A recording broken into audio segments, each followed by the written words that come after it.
Damn. We're back, Jack.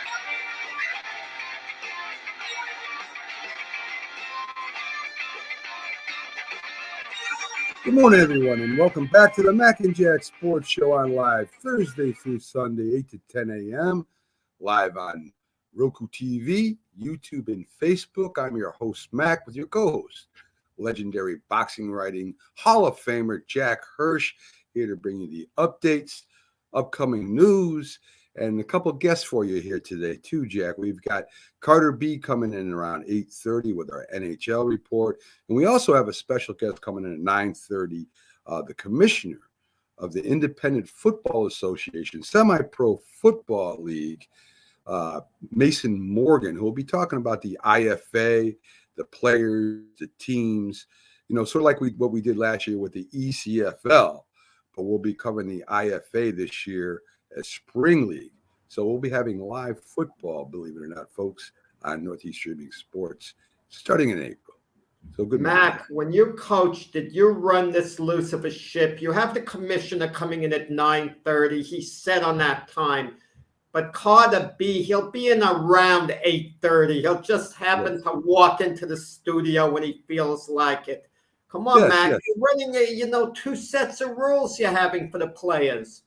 We have Carter, who's been with us forever, Jack. So Carter, of course, is in college. He used to do a podcast. I don't know if he's going to continue doing that or not. Plus goes to the games, plus works. The kid is very busy and very knowledgeable. So I cut him some slack for joining us with the NHL update. Most guests, I do hold them very strict to the code they come in. And normally, 90% of the time they're there. So, folks, let's get to some sports news. And we're going to talk about a few individuals to start us off. First, Sean Payton. Sean Payton, a very successful head coach, also was an offensive coordinator, quarterbacks coach for the Cowboys under Bill Parcells' coaching tree, which has been successful totally in almost every facet of the league with all his coaches that he kind of looked out after when they coached underneath him. Sean Payton, of course, with the New Orleans Saints for years, brought him to a Super Bowl, division titles, playoffs, stepping back, not retiring, stepping back this year from the coach of the New Orleans Saints. And Jack, what are your thoughts? Why would a coach like, say, Bill Belichick, just seems like he'll never stop, and Sean Payton, who looked like that, decides he's going to step back for at least a year? Well, it's kind of different. The New Orleans Saints, for the first time in a lot of years, on the downside. I mean, they missed the playoffs this year. They don't have a franchise quarterback in place. They have certain veteran players who are a little long in the tooth. It just doesn't seem that they're going to be in the mix for Super Bowl contention next year. And I think Sean Payton's been with the Saints a lot of years, and it's kind of time for a change. He's in demand, reportedly, as a TV analyst, as well. So it's the time, and that's a perfect job because he could step away from coaching for a year or two, and he's going to be in high demand whenever he wants to get back into coaching, much as Bill Cowher was. Bill Cowher was in demand for about 10 years or so after he stepped down as coach of the Steelers until it became apparent that Bill Cowher had no interest in coming back to coaching. So Sean Payton's in a great position. He can pick and choose unless there's a job that suddenly becomes available that he feels he can't bypass because it might not be there later, like the New York Giants head coaching job, if he'd be offered that. Yeah, there's a big salary cap, a lot of salary cap problems in the NFL, of course. Saints have a huge one, and they're going to probably have to unload some big stars there, or at least restructure their contract. Good morning, Mike. Glad to have Matthew. Sorry. Good morning, Coach Tom Chesky from the Connecticut Falcons. Good morning, Matt. Glad to have you aboard. I think there's a lot of things happening here, Jack. Right? You get worn out as a head coach. You really do. I mean, you're there for at least 11 months. You're there if you're going to be a successful coach, even if you're not successful. That's almost a 20-hour-a-day job every day almost, and it's hard with your family. It's hard to decompress in that month because you're right back to the draft, recruiting, right after football's over, and if you make the Super Bowl, of course that's an extra month. So, and as you said, who's going to be quarterback? What are they going to do with Alvin Kamara? Their wide receiving core, their defense.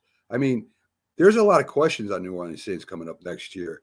And Sean Payton might have looked at all that and said, listen, I'm getting too old for this stuff and at least got to take a break from it. Dallas Cowboys have been mentioned. The Giants have been mentioned, as you said, for teams that would be excited about interviewing him anyway. And I don't know, Jack. I don't know what he's going to do. And I think any team would love to interview him that has coaching vacancy. But you have to understand this, and the GMs are fully aware of this, and the owners are aware of this. You hire Sean Payton, you do it under the condition that he has to be in charge of the football operation. Yes. And how many GMs would want to give up that control? Not many, because they like being in control of the situation, GM. So they'd have to basically give that up to Sean Payton, and the owner would have to give Sean Payton basically full control. There's the element too involved. If Sean Payton became a broadcaster, hypothetically, you see there's a different life. Like you mentioned, the long hours. That's one of the reasons Jimmy Johnson, after coaching, the University of Miami and then the Cowboys and then the Dolphins, he was in high demand after he left the Dolphins still to come back to coaching. But he saw there was a life outside of football. Bill Parcells has said that about Bill Belichick. He said maybe someday Bill will see there's a life outside of football. And once you have those easier hours and you can still be involved in the game as an analyst, low key, it doesn't take up as much of your time. You don't have the pressure, but you could still be in the limelight. You like that lifestyle better, like Bill Cowher, what he does at CBS. It allows him to stay in the limelight. It allows him, being the studio analyst, to be close to the game he loves, and his profile is still up there, and he doesn't have to put in those long, grueling hours. But the competitiveness, how competitive are you? And for some coaches, it's just a way of life. As you said, it has to be a way of life. You don't have that much time with your family. You have these long hours. It's like you're putting yourself in a lifetime zone, to do something like that. Yeah, I mean, it's all consuming. So Tom Brady, of course, every year they're looking for him to retire. When is he going to retire? When's he going to retire? Well, Tom Brady, after the Super Bowl, said a word I never thought I'd hear Tom Brady say. He said he was satisfied with the way the year turned out. He gave it his all. The team played okay, played well.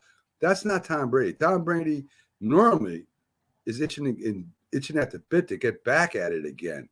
He mentioned his wife and his kids who are getting older.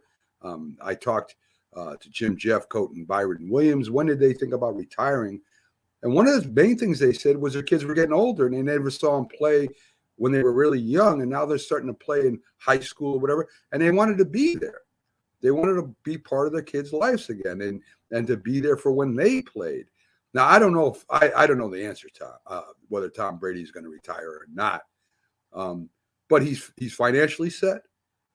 He has kids, has a beautiful wife.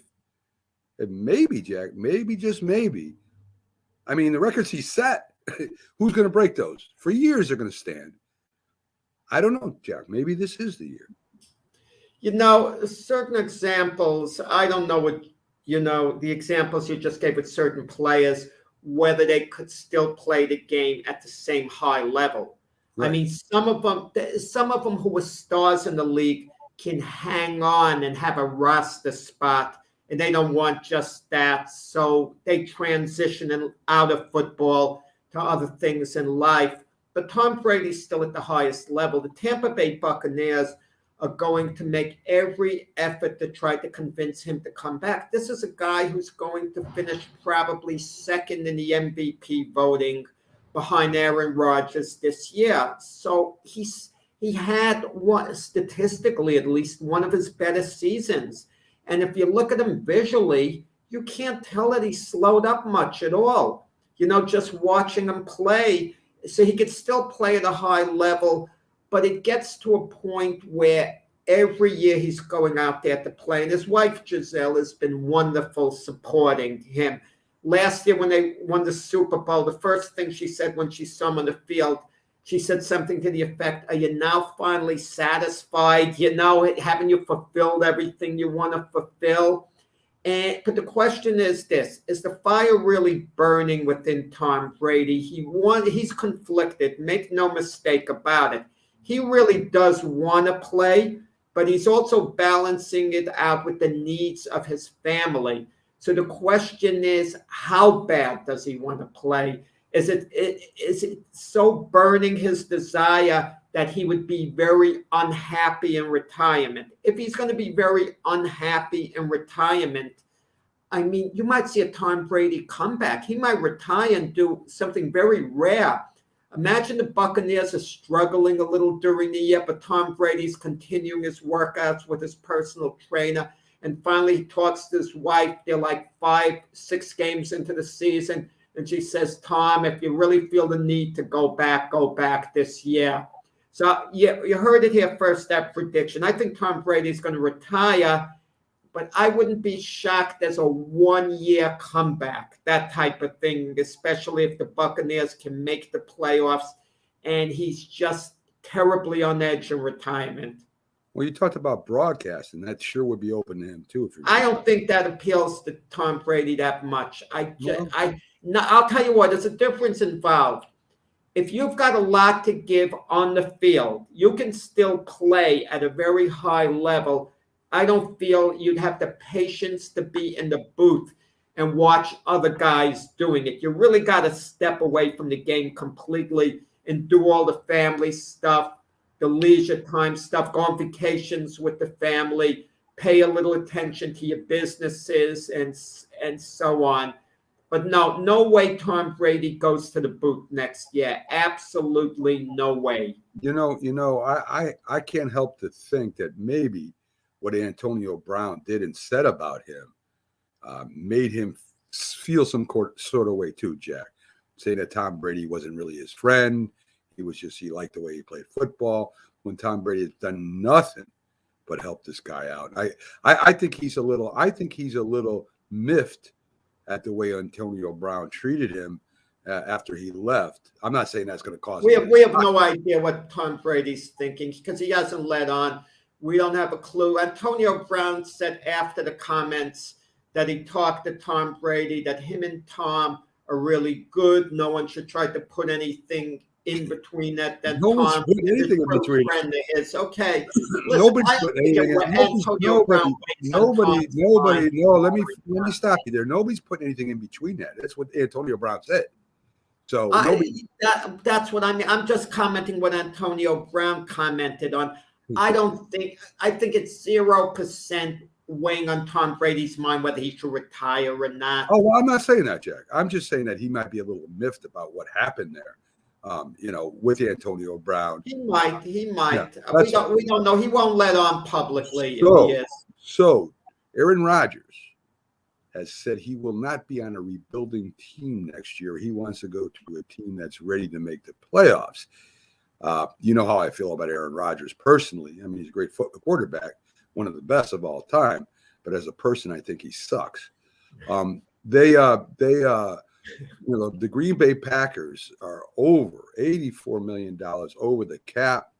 Their star wide receivers probably going to be a free 84. I thought 44. It went up another 40. Whatever. They're way over the cap. Put it that way. I thought it was 84. It could be 44. But anyway, they're going to have to get rid of their star wide receiver, maybe their a couple of defensive guys that they got there, maybe even Jones. So Aaron Rodgers is hinting that Green Bay is going to have to be rebuilding next year if he wants to stay on. I think he's gone, Jack. That thing, I don't think they can repair what happened that this year there. Feel bad for the Green Bay Packer fans and the Green Bay Packers in general. They have courted this guy like he was, a model, one of those trophy models all year, trying to appease him. But I think he's gone after this. Don't jump to conclusions yet. Aaron Rodgers did say one good thing, okay, that you'll agree with. He's not going to let this linger on too long. He's going to give a definite answer before the free agency period. I think that's March 16th. He's not going to let it go past that point. The Packers front office made it clear they want him back. No ifs or buts about it. But the problem is, can they put the team around him that they want to, that Aaron Rodgers basically has demanded, requested, however you want to put it? And it's hard throughout the league. But Aaron Rodgers is also going to have to look at other teams. Where else would he go to that isn't going to have a problem with the cap? You want to know the team that's going to have a problem with the cap? The Dallas Cowboys, for example. Their window might be closing. People don't realize that. And, I mean, where's Aaron Rodgers really going to go? I mean, is he going to go to the Philadelphia Eagles? Are they any better than the Packers just with a quarterback switch? Is he going to go to the Giants? Is he going to go to this team? He's not going to Giants. No. I know they just said they're supporting Daniel Jones. Oh, I would take a break from being a Giants fan of Aaron Rodgers. But the point is, where he's been linked to the Denver Broncos somewhat as a possibility, and we don't know their cap situation. But would it? Listen, a part of me says, would it be as meaningful if Aaron Rodgers went elsewhere and won another Super Bowl as it would with the Packers? And the answer is probably yes. Look, Peyton Manning, he left the Colts. He was kind of forced to leave the Colts. There's a difference involved. Yeah. But he won but he was better off leaving the Colts, as it turned out, because he got that second Super Bowl with the Denver Broncos, and we just don't know. There's always a possibility Aaron Rodgers is going to retire. We don't know, Mac. I've said this on past shows. We've all been in a position in life. We've all been in a job in life where we love that job. We want to do it forever. Our enthusiasm is great. And that was Aaron Rodgers during this season when he's having an MVP caliber season during the year. Mm-hmm. But then all of a sudden it comes to an abrupt end. And the job we wanted to have the rest of our life, we're out of there. Okay, all of a sudden in quick order. And that's the feeling with Aaron Rodgers. If there was a storybook ending and the Packers won the Super Bowl and Aaron Rodgers still wanted to continue to play, he wouldn't have wanted to go anywhere else, I think, but Green Bay. At least according to Aaron Rodgers, he's mended fences with the front office, the GM, the ownership, that the relationship has gotten a lot better. Please. So, but he wants to win. And if the Packers are rebuilding, everybody wants to win, Jack. So what? Listen, the last thing I'm going to say about Aaron Rodgers here is he wanted to be traded to San Francisco. San Francisco, he did help the last 4 times they played in the playoffs. So maybe he was playing for San Francisco this year when they lost. Well, let's see. If the 49ers win the Super Bowl, it wouldn't look too good. You're bringing in a new quarterback. If they win the Super Bowl, something about it would be hilarious. It would be hilarious. Let's talk about the Chiefs and the Buffalo Bills for a second. I don't want to talk about the game. I want to talk about what the Kansas City Chiefs fans did for Buffalo's Children's Hospital with a nod to the Buffalo Mafia.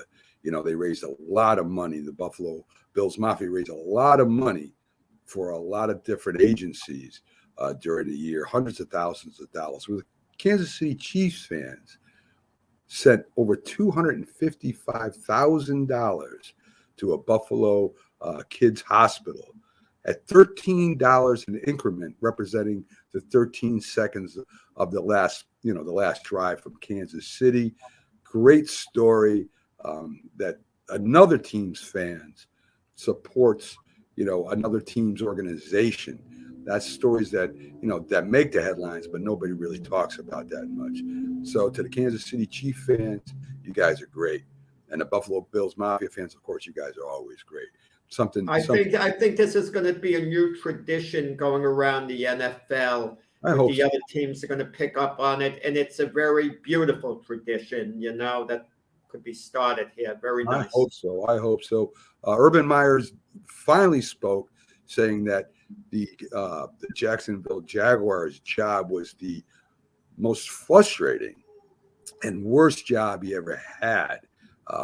Outlining the differences in the NFL and of course college. No recruiting. You don't spend as much time in reps and in practice in the NFL as you do in college. The speed of the game, he talked about the defense getting better and falling off, the offense getting better and falling off. And Jack, just to me, he just joins a cast of college football coaches, head coaches that came to the NFL, including Saban, who really didn't do well. It's a total different game. You're in a total different position. You're not the head honcho king. You don't have, different players from around the country wanting and that you could sign to come to your school. You have to go with the draft. So Urban Meyer, a little bit frustrated, a little bit feeling bad about what happened. But listen, he made a lot of mistakes that maybe could have been avoided, Jack. He made a lot of mistakes. And the reps, he's saying not as many reps. Well, why didn't he run the reps? He's the coach, right? He could run as many reps with an NFL team as he could with college. I guess the rules in the NFL, of course, about hitting, about contact, about two-a-days, all this kind of stuff, rules that you got to deal with. You really don't have a lot of that in college. So, the way they run. Piled up on Urban Meyer. Listen, if you want to break down everything he did individually, you can maybe make an argument on his behalf on individual situations to an extent, but it was one after the other. I mean, it wore on you, one mistake after the other. And even though you disagree with me, to me, it started right off the bat. He gets Trevor Lawrence and he puts him in the situation to fail. He's talking about a quarterback competition right off the bat. I mean, it struck me the wrong way, and it struck everyone the wrong way. And in keeping his running back, James Robinson, out half of a game and saying he had no idea he wasn't in the game. I mean, what game was he watching? I mean, not knowing his number one running back isn't in the game. He wasn't aware of it.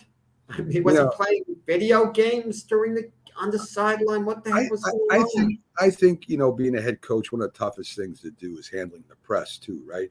And even if you're kidding or you're kind of being sarcastic, maybe he's being sarcastic. Oh, I didn't know that. Something like that. I don't know, Jack. I would imagine he knew that he wasn't in the game. That doesn't make sense to me. Of course he knew he wasn't in the game, but just to mention, the Tebow thing got him a little bit bad at PR when he wanted to try him out as a tight end or something. And he could have made it pretty clear, Urban Meyer. Look, it's a long shot. I'm doing him a favor. One of my former players, people didn't like it. Listen, if he really wanted to give Tebow a shot, let him try out and see could he make it as a third-string quarterback, okay? As a third-string quarterback and he could have made it clear that Tebow was absolutely no competition to Trevor Lawrence. It's about a 0% chance of him, starting over Trevor Lawrence, and make it clear, and say, look, maybe he could make our practice squad and help our practice squad that way. There are ways to handle it. But and that thing when he didn't fly back with his team, and then he had the incident with the women there, even though you and I actually backed them to a degree, sometimes things look a lot worse than they actually are. And, and just the latest was with the kicker accusing him of slapping him hard on the leg. And, there was too many things, one after the other. Yeah. The relationship with the coaches and the kids, on the men. I mean, it just kept piling up, and he really didn't know how to handle the press. He didn't know what to do with them. He didn't know what to say. But anyway, I think that's just a number of head You coaches. can be confrontational with the press if you're Bill Parcells, Bill Belichick. If you're going to win, you can come back at the press any way as you want. You're immune from the press if you win, okay? I mean, it's that simple. But when you start losing, then the press gets the advantage over you. And when they come after you, then they're really making you look bad. Bill Parcells all those years was winning.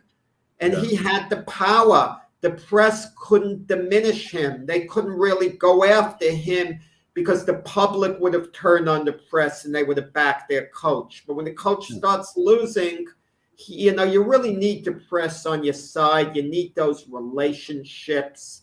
And ownership is aware of it, in different ways. Listen, just to give an example with baseball, the great Oriole player Eddie Murray, okay? He never got the manager's job of the Baltimore Orioles because he had no relationship with the press, a bad relationship with the press where he wouldn't talk to them.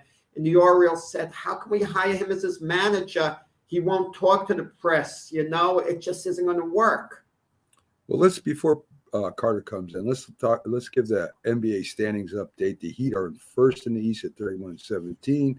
The Bulls at 30-17, Cleveland 30-19, the Nets at 29-19, and fifth the Bucks 30-20, the 76ers at 28-19, and the West the Suns still winning 38-9, and first the Warriors 35-13. Kind of a surprise. The Grizzlies are in third at 33-17, Jazz at 30-19, Dallas 28-20, and Denver sitting in the sixth spot at 26-21. Cleveland and Memphis have better records than the Nets and the Bucks. Well, James Harden has come out to the people around him and on the team expressing frustration with Kyrie Irving only playing half the games. Well, he didn't mention Kyrie by name. Oh, he did. He mentioned him by name. I didn't hear that. That's what I read this morning, Jack. He's frustrated with Kyrie Irving playing only half the games. Durant is hurt, not playing. He's hurt playing with a bad shoulder, but he's the one, the only one scorer out there right now. He's got an option next year. If the 76ers hold tight, there might be a trade, or at least Harden might consider going to 76ers next year. I wouldn't count it out, Jack. Especially Ben Simmons to the Nets, and let's see. Especially if the Nets don't make the championship this year or go far in the playoffs. I wouldn't be surprised to see Harden leave the Nets. Well, Harden's frustrated. The Nets organization, they sent out a terrible message deferring to Kyrie Irving. In the beginning of the year, they took a strong stance. He didn't want to get the vaccine, so they weren't going to let him be a part-time player. Listen, it's Kyrie Irving's right whether he wants the vaccine or not. It's anyone's right. But also, the rules are there they should be there for Kyrie Irving. If you don't get the vaccine, we understand, but you can't play. Those are the rules. But they let him play part-time. And that's the bad message. Either someone has to be a full-time player or not. They can't kind of pick and choose what they want to do. And Kyrie Irving picks and chooses what he wants to do anyway, vaccine or not. Remember last year, he decided he wanted, a week or two off? He just, early in the season, he decided he needed a little time off. So he took the time off. And it's just not a good situation. You thought with the Nets' big three, they're going to win a championship. What bothers me about this whole James Harden thing is getting him in the first place. He's been great for the Nets. He really has. But they gave up so much for him in players and draft choices. It's going to haunt the Net organization in the long run. The only way the Nets come out ahead on the Harden deal is if they win an NBA championship. If they don't, it has been an awful deal that they made. And I think that's how it's going to turn out. I do too, Jack. I think he's going to push on after this year if the Nets don't do well. Well, Ben Simmons with the Sixers, but the Nets are going to want a little more. What might the Sixers give in addition to Ben Simmons? Might they give a couple of number one draft choices? If they do that, the Nets kind of start recouping some of the capital that they gave away in the Harden deal. That with getting Ben Simmons would make it a viable deal. And of course, if you put Harden with Joel Embiid on that team, that could be a deadly combination. It sure could, Jack. It sure could. Backstage right now, folks, we have NHL expert Carter B, who joins us every Thursday for the most part, giving you a little bit of NHL news and updates. Let's welcome him aboard. How you doing, Carter? Hey, guys. How are you? I'm doing real good. Carter, I'm gonna go through the standings real quick. Some of the games. Get your input on any. We do this once a week. Any surprises for you? Anything that you're either disappointed about or that you're excited about. In Atlantic Division, the Panthers are 29-9. Tampa Bay is 28-10. Toronto 26-10, and Boston in fourth at 24-13. In Metropolitan Division, New York Rangers is 28-11. Pittsburgh at 27-10, Hurricanes at 28-9, the Capitals at 23-12. By the way, the Islanders did move up to sixth place, going 7-2-1 in their last 10, which would make a little move, which is interesting. In the West, the Central Division, Avalanche is at 38, the Predators at 27-14, the Blues 25-12, the Wild 25-10. In the Pacific, the Knights are still holding on to first place at 25-15. The Ducks at 21-16. The Kings also at 21-16, but because of the tie situation, they're a couple points behind. The Flames at 20-12, where they were at first place not too long ago. They fell back into fourth. Any surprises, disappointments on the standings right now, Carter, on those teams? Not really. I mean, I guess if I have to label a team as a surprise, I guess I could go Anaheim and LA. I mean, I don't think a lot of people really expected them to make the playoffs. But they're playing some good hockey right now, and you got to give them credit. I mean, the Pacific Division is relatively weak compared to the other divisions, so I think they're taking advantage of that. And who knows? I mean, we could see them maybe play each other in the first round of the playoffs. It'd be pretty cool. Speaking of that, the playoffs, can you tell our listeners the difference in the playoff format this year as opposed to last year?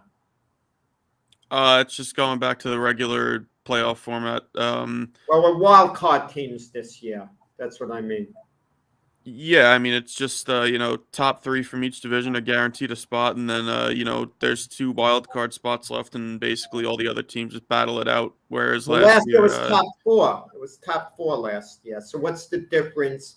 The top 3 this year, top 4 last year with wild cards. So explain. That's what I mean. Clarify the difference in that.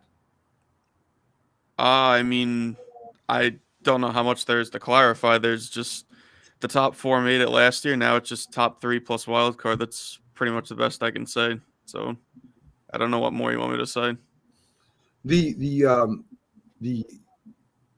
difference, I think, this year, Carter, as we saw last year, was the bubble, right? Where we weren't sure what teams were really good and who weren't.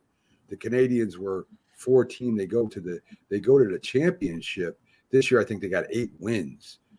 So if you look at any fourth place team out there right now, any team that really you're not sure, like you were talking about Anaheim and stuff like that, do you see any team out there? Can this happen again, even though we're not in a bubble, where a fourth place team, maybe with the worst record of all the playoff teams, maybe they get into a wild card, can make a run and maybe get to the championship again? Yeah, it could happen, but it's just so hard to call something out like that in late January that, I mean, you really got to wait until the playoff picture plays itself out. And, by the time the playoffs roll around, obviously, I mean, teams have kind of their final roster that they're running with, right? Whether it's dealing with injuries that they had over the course of the season or if they decide to add anything at the trade deadline for a big playoff push. So, It's so hard to say right now. I mean, but yeah, absolutely, it could happen. That's kind of the beauty of the Stanley Cup playoffs is that you know you kind of throw the regular season out the window and you just kind of get to play in playoff hockey, which is great. The last sports franchise that won 4 championships in a row were, the New York Islanders. Okay, Tampa Bay has 2 in a row. They're going for the 3rd in a row. But is age possibly a factor because their top 4 scorers are all over 30 years old? So is this, in a sense, a last hurrah for Tampa Bay trying to repeat? Absolutely not. They're still the most talented team in the NHL right now. I mean, they still have a relatively young core too. I mean, Kucherov's still in his late 20s, Braden Point's still in his mid 20s, Hedman's close to 30, same with Stamkos. And their goalie Vasilevsky is still in his mid 20s as well. So this team is built to contend for a long, long time. And in terms of them, getting that elusive three-peat, it hasn't happened in a while. You know, again, I mean, it's so hard to look at the core that Tampa Bay has and not try and bet them to win it all again. When you look at the playoffs, Carter, because I think the playoffs in hockey, if you're live there, are probably the most exciting games you could watch in professional sports. I've been to a couple of hockey games a long time ago. Never been to a playoff hockey game, but even watching it on TV, I mean, the way they move, the way they hit, I mean, everything is thrown out the window. So can you kind of describe to the people what is the biggest difference between the playoff hockey and regular season? You've been to both. I would say just the physicality. I mean, it's a lot more. Players aren't going to give you that much more open ice than they will in the regular season. It's all about taking away, time and space for superstars. I mean, it's about that in the regular season too, but in the playoffs, it's just that much more. It's that much more amplified, and I mean, this really applies to any sport, but talking about hockey in particular, I mean, if you lose one game in an 82 game season, it's kind of whatever. You can move on to the next game, not really worry about it. In the playoffs, you got to have a very resilient mindset if you lose a game or two, and just be able to get back at it the next night. It takes a lot, but I definitely have a lot of respect for the way that these guys go to battle every night. The Rangers, there's enough of a body of work now. We're like halfway in the season, going to the second half. Can they keep this up? Yeah, why not? I mean, they haven't proved any reason why they can't yet. So, I mean, they haven't slumped yet, which I can't say is, it's not going to happen because, they're still a relatively young team. I think it's coming at some point, but I mean, you look at the core that they have this year. I mean, they're definitely proving that they're one of the elite teams in the National Hockey League. So, I'm just curious to see how it all translates over to the playoffs because, again, they are a very young team. They don't have a ton of playoff experience, and they're going to have to go through a team like the Washington Capitals or Carolina or even a team like Pittsburgh who, all of those teams have made relatively deep playoff runs in the last few years. So, I mean, I'm curious to see how they'll do in the playoffs, but absolutely, I think they can keep this up for now. Now, the Capitals have lost a lot of heartbreaking games in overtime and shootouts. I mean, does that tend to even out during the playoffs? Even out. I mean, I don't know. Like I said, that I think the big thing with the playoffs is that you could finish first in your conference, you could finish eighth in your conference. You kind of just throw your record out the window and just you just focus on the playoffs. You just focus on that series that you're playing, and a lot of teams see it as kind of a fresh slate. I mean, but look at like the Islanders and the Canadians last year. None of that. They finished fourth in their respective divisions, and they went on relatively deep playoff runs in their own right. So. Again, I don't really think it matters about your regular season record. You just kind of play to get there sometimes, and once you get there, you kind of play your cards right and you see what happens. Yeah, I would think the playoffs in any sport, you're zoned in more, you're concentrating more, you're thinking about every little thing. Where in the regular season, you're still doing that, but not at that not at that peak that you do in the playoffs. Speaking of the Rangers, they're in talks with free agent center Ryan Strome. How important is Strome to the Rangers, Carter? Are they going to get this done and make him a high-paid center? Yeah, I mean he's pretty important to their success. He's playing on that second line right now with Artemi Panarin, and I believe Capo Caco's on that line too. So, I mean he's definitely kind of revived his career in New York after kind of a bad stint up there in Edmonton. So, um, I don't know. I mean, I don't know what's going on with Ryan Strome right now. I think they want to keep him. I think the goal is to try and keep him as a New York Ranger for as long as you can. But at the same time, I think maybe it would benefit them a little bit to kind of see if a center hits the open market. Maybe as an upgrade. I mean, Ryan Strome's great and all, but how much of that is playing with one of the best players in the world in Artemi Panarin, right? So, I mean, that's not ripping on Ryan Strome at all. He's still, he's still an amazing hockey player, but yeah, I don't know. I mean, if I'm the Rangers, I'm looking to lock him up for as long as possible at a reasonable cap hit, but we'll kind of have to wait and see how that all plays out. I agree with that. The NHL All-Star Game, February 5th, is coming up pretty quick here in Vegas. Do you watch the All-Star Game, Carter, with as much enthusiasm as you do regular season? I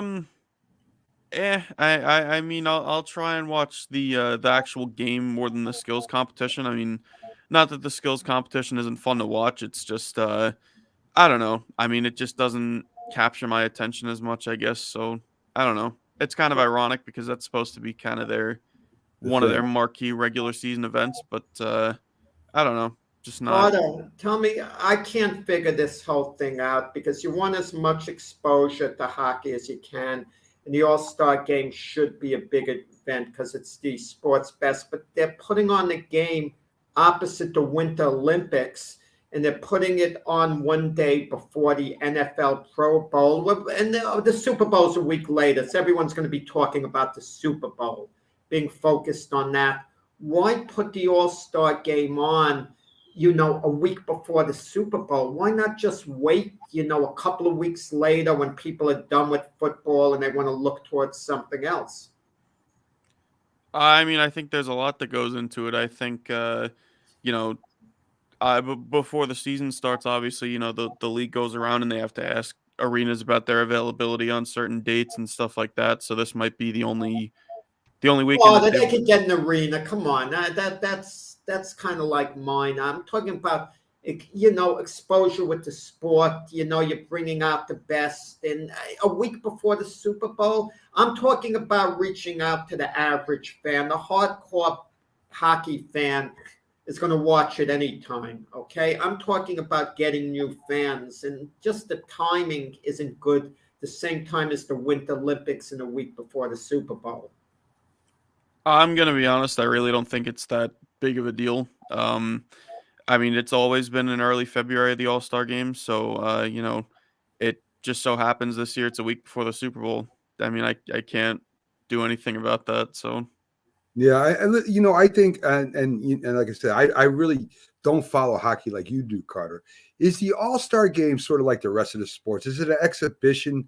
Do they take it as serious, more serious than the rest of the teams, the leagues? Because the baseball All-Star Game to me is nonsense. They don't really play the game as hard as they should. Football is totally crap. I'll be honest with you, because they don't even tackle and they don't even, all they do is just touch each other, and it's really not football anymore. But the hockey All-Star Game, is that more real? Is that physical? Are they skating their best? Are they playing hits on people? Are they kind of looking out for each other too, making sure nobody gets hurt? Nobody usually hits in the All-Star Game. I think that's kind of more just like a fun exhibition of players kind of showing off their skills in a 3-on-3 format. The kind of, I guess, interesting thing about the NHL All-Star Game compared to the other leagues is like in other sports, obviously you'll have more of a conference versus conference format, whereas the NHL is division.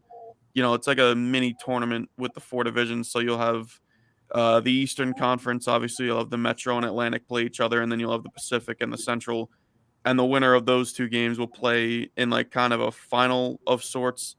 The winner of the tournament usually gets, I believe, they get $1 million to split amongst the team itself. So there is a little bit of an incentive there. I think in the semifinal, I don't think guys go as hard, but in the final, I think uh, the I guess the factor of fun kind of plays itself away, and you kind of play more to win. So no, they don't really hit each other or anything like that. It's more just kind of a fun weekend for guys to unwind and just kind of show off their skills for the hockey world to see. Carter, I have a great idea where the average fan is going to tune in to watch the game. Great idea. Let the NHL Stanley Cup champions every year face the all-stars of the rest of the league. And now you're going to have a game because pride is going to be on the line for the Stanley Cup champions to beat the all-stars. You're going to have a heck of a competitive game. You're going to have hitting. You're going to have everything. And let there be a nice pot of money as a reward, for the winner of that game as well. I mean, they have that now to an extent. But wouldn't that be some spectacle? Imagine the Tampa Bay Lightning are playing the All-Stars. The Lightning aren't going to want to lose that game. It's not just going to be an exhibition game to them. It's going to be pride to beat the NHL All-Stars, and that would make it a great spectacle. Yeah, from what I remember, I think they actually used to do that. It was more of a kind of more as a preseason game though, rather than like an all-star game type format. So I still think that'd be cool to see. I mean, Tampa Bay is practically an all-star team themselves with all the talent they have. So I don't know. I think that'd be pretty cool to watch. I don't know why they ever got rid of that. So yeah, a lot of leagues did that. The NFL used to play, the Super Bowl team used to play the college all-stars way back when. I think they stopped like in 1978 with the Pittsburgh Steelers when the NFL players actually were getting paid to play just football. But the college all-stars would beat them once in a while because they play all year. And the NFL, of course, some players way back when had to work on the offseason. So it was pretty interesting. I think baseball did it too, where Babe Ruth and some of their players, I think it was an all-star game they used to go and play Japan or down in South America. So, I mean, they used to do a lot of extra things that they don't do anymore. Some games that I really used to enjoy when I was a kid to watch. So there you go. So yeah, Jack, I think that's a great idea. That would be fun. Watch something like that. See sort of like the Russians, the Russian team coming and playing, the all-star team. That used to be fun too. When they played the Flyers, that was a legendary game where the Flyers beat them 4-1. The Russians had actually dominated at that time the NHL All-Stars. But then when they had to play a team, the defending champion, Stanley Cup champion, Philadelphia Flyers, the Flyers took it seriously. They beat them 4-1. The Flyers were the bully boys. Then they started to rough the Russians up, and the Russians had never seen that type of NHL physicality, and it threw them off. Those were fun games, right? Don't you think so, Carter? That was fun when you had like teams from overseas and strong hockey countries playing in the United States, even in exhibitions and stuff. That used to be fun stuff. I remember that. Yeah, I wouldn't know. I was never allowed to see that. So it'd be pretty cool to bring it back. You missed out on some good stuff with the Broad Street Bullies from Philadelphia. I mean, the gloves would come off right off the bat, the fighting. I'm glad the league has kind of curbed that to a large degree, but it used to be really entertaining. I'm not. I like it when they start fighting as soon as that puck drops. That's great, man. That's great hockey. Anyway, Carter, thanks for coming as you do every week. Enlighten us in all the hockey news and stories and your comments. We love having you on. Have a great Thursday, Carter. All right, guys. Appreciate it. All the best, Carter. Take care, my friend. So there you go, folks. Carter B with his hockey update. We got a little time before we get to the 9 o'clock hour. We take a quick break. Jack, I want to get your thoughts on the Hall of Fame. We might have to carry this over because I got a lot of thoughts on it. David Ortiz gets elected with 79% of the vote. Clemens and Bonds fall short again. Everybody loves Big Papi. I mean, he's bigger than life. He's a fun guy. He's an announcer. He just seems to have a great time all the time, and he was lethal in the playoffs in the World Series. Resurrected his career in Boston when he came from Minnesota. He gets in the Hall of Fame. Suspicion of PED use. Barry Bonds made, I forget, what is it, 12 or 13 All-Star appearances or something crazy, or MVPs. Roger Clemens, 7 Cy Young awards, one of the greatest pitchers of all time. Barry Bonds, easily one of the greatest players of all time. They say no to both of them. Even though I love Big Papi, it's just totally unfair. If you're going to let Big Papi in with all the stuff and suspicion, just like Manny was over there, he had a lot of suspicion. If you're going to do that, then you're going to let those two in. If you don't, I have no idea what you're voting about. Well, you said it best. Everyone loves Big Papi. If we had to hang out with someone and be their friend, I mean, Bonds and Clemens don't exactly strike us the right way all the time. Listen, Clemens once threatened to kill an umpire because the umpire, how he called the balls and strikes. Personally, I think he threw up Mike Piazza that time. I can't prove it. Piazza certainly feels he deliberately got hit in the head. By all accounts, I mean, Barry Bonds is one of the biggest jerks you could come across, by all accounts, okay? You hear? But everyone loves Big Papi. And sometimes when we like a guy a lot, we turn and look the other way, okay? We turn and look the other way. We're not so anxious to condemn the guy. Not that we're anxious to condemn Bonds and Clemens. I didn't have a vote. If push came to shove, I can't say for sure how I would have voted. I tend to think maybe I would have voted for them, but maybe I wouldn't have. Who knows, unless I actually had to do it. But like you said, I mean, Big Papi's under the same suspicion for the most part, yet Big Papi got the votes to get in on the first ballot, and the others didn't. And you could say, well, Big Papi was never actually caught doing anything. Bonds admitted, but said he had no idea what was being put in his system and all that. Clemens actually went to court, and they found nothing on Clemens. He pushed the issue on that. There's no direct evidence on Clemens outside of what maybe his personal trainer said. And is that actually evidence in itself? We strongly suspect Clemens was on it, okay?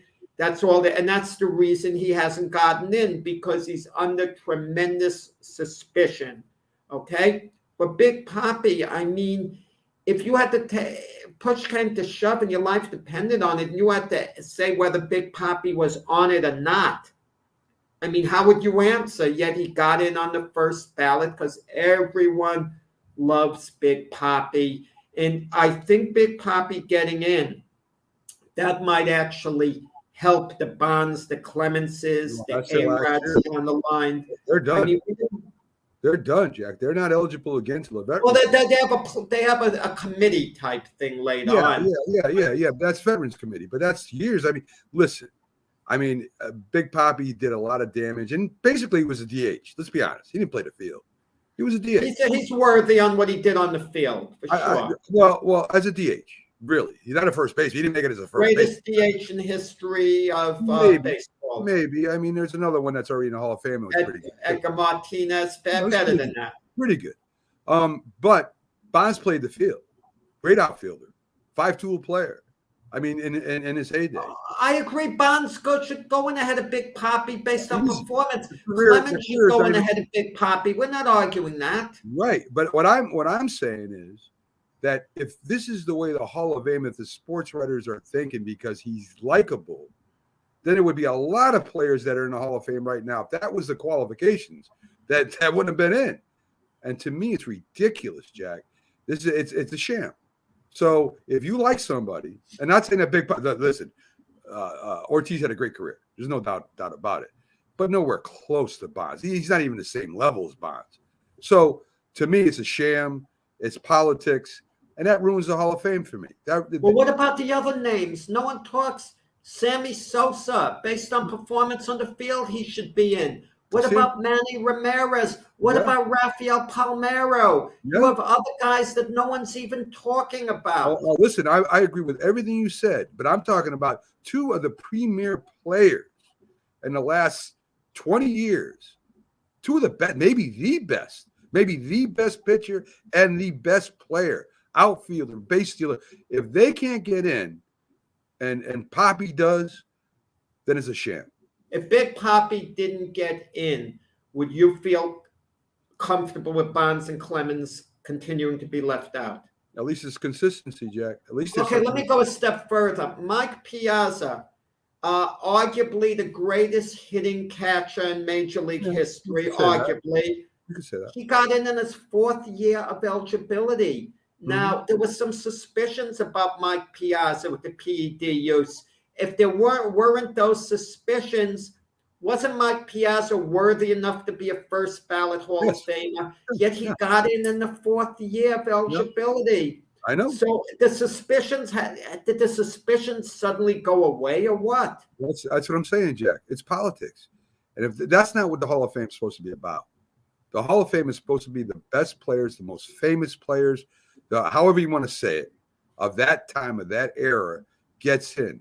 And if you're going to use PEDs as a reason not to put him in, then Big Poppy should not have gone into the Hall of Fame. They have a conduct clause as far as how they honor the game, whether they cheat or not. Their character is supposedly part of it. If character is the case, Ty Cobb was about the worst guy, reportedly. As far as getting in. Listen, part of it is also the Old Boy Network, okay? It's a part of life, the Old Boy Network, unfortunately. The late Joe Morgan made it a point to send letters out to people on the Veterans Committee to say never vote for anyone who had suspicions with PEDs because they ruined the game, they cheated, they this, they that. And Joe Morgan had a loud voice. They'd listen to guys like that, the old-time players who were highly respected. And as a result, the Veterans Committee wouldn't vote for certain guys. And listen, this harkens back to Pete Rose. We don't have any evidence at all, or even strong suspicion that Pete Rose bet against his own team. Well, they do know he bet. But we know he bet on his team. And that was against the rules. So he's banned. And because Pete Rose continuously lied about it. But that's as a manager too, right, Jack? That's not as a player. As a manager, right. Right. So why aren't we letting him in as a player then? Well, you know what gets me to the hypocrisy behind all that? Major League Baseball allowed Pete Rose to get inducted into the Cincinnati Reds Baseball Hall of Fame. Yeah. They allowed that, but they didn't allow him to, get in the other way. And once again, it comes back, do we like the guy or not? Pete Rose was a pathological liar all those years, denying betting on baseball. He'd look you in the eye, he'd deny it. But listen, Rafael Palmeiro, why is he the most, I don't know if the word despised correct, but of all the steroid users, okay, who's the least respected? It would be Rafael Palmeiro because he wagged his finger. People hate when you wag your finger, and saying, like Bill Clinton did, I did not have sexual relationships with that woman. He's saying, I did not take steroids. Don't wag your finger at anyone, no matter what, to put them in their place. And then they see you were lying. But listen, he was young. It gets to a point where you got to forgive a guy, as long as he's, seeking forgiveness and seeking to make things right. But they're number guys. It's not just Bonds and Clemens. Big Poppy opened things up, the discussion now, okay? That could help the rest of the guys. If I'm Bonds, Clemens, I'm A-Rod, I'm kind of glad Big Poppy got in. What about Gary Sheffield? What happens if Gary Sheffield had no suspicion of PED use? And let's say Gary Sheffield was a wonderful guy with the media. Everyone loved him, okay? Don't you think he would get in by now? I don't know, Jack. I don't know if Gary Sheffield is truly a Hall of Famer. Over 500 homers, he was an RBI machine. Just my opinion, Jack. I don't know if it's good enough defensively, and 500 home runs ain't what it used to be. So That's not the level they look at. I think he's more. I think he could get. It wouldn't offend me at all if he got in. That's for sure. I wouldn't say, "Oh, you're stupid." Yeah, I think if he went in the Hall of Fame, I'd be happy with it. I don't know if he'll ever make it, but I do believe that he would be worthy if he got in. I can't compare him to some of the other great ball players in that category, but there are a lot of players in there that aren't.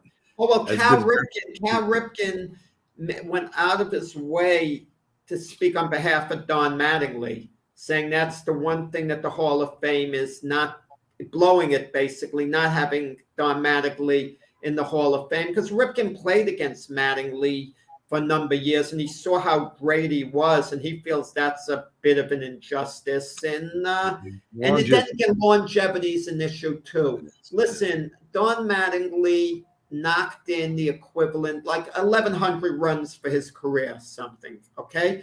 That's 11 seasons of 100 RBIs, let's say. But it's when you spread it out, it might not look as good to other people. He hit 307. He had 9 Gold Glove awards. We don't pay attention to defense. Can I tell you something? For a lot of years, I felt Keith Hernandez was not a Hall of Famer. He just wasn't amongst the immortals to me. But when you look at his body of work, 11 Golden Gloves, and if I'm going to say, and if a lot of people are going to say, Keith Hernandez is the greatest defensive first baseman ever, how can you not put in the greatest defensive first baseman in baseball history into the Hall of Fame, especially since he was a good hitter as well and a great leader? No argument from me. I mean, isn't Ozzie Smith in there? Folks, we're going to be right back after these messages, and we have a little bit more talk about Hall of Fame, but we're definitely going to dive into the NFL after this. We'll be right back after these messages, folks.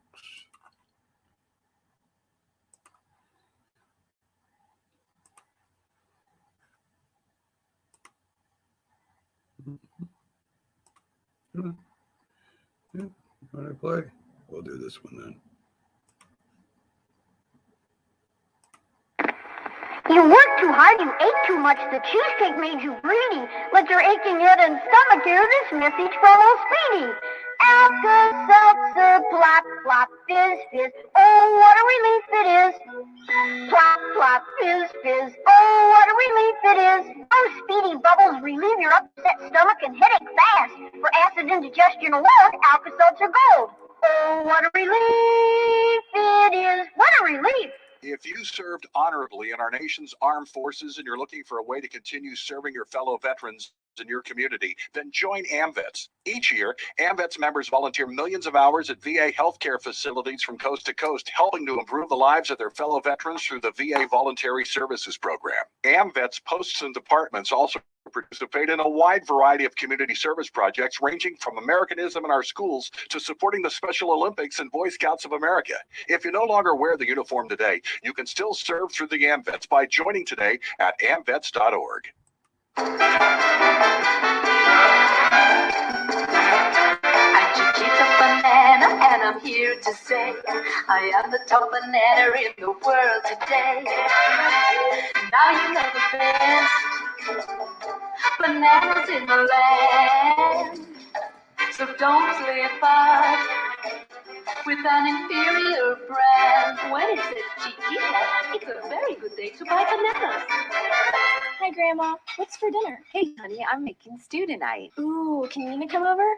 I'm not sure about our new friend. I wonder if there's been any drinking going on. Alcohol at her age can lead to so many bad things. I've been meaning to ask you, what would happen if someone offered you a drink? Grandma? This is hard. She's so young, but I know I need to talk to her about it now before someone tries to give her alcohol. If anyone ever does offer you a drink, I want you to say no. I have too much respect for my family, and I don't want to get in trouble. Okay. Really? I promise, Grandma. I love you too. Okay, how about tasting this stew and telling me what you think? Some children may try alcohol as young as 9 years old. It's not too early to talk about drinking. For tips on how to begin the conversation, visit underagedrinking.samhsa.gov. That's underagedrinking.samhsa.gov. This message brought to you by SAMHSA and this station.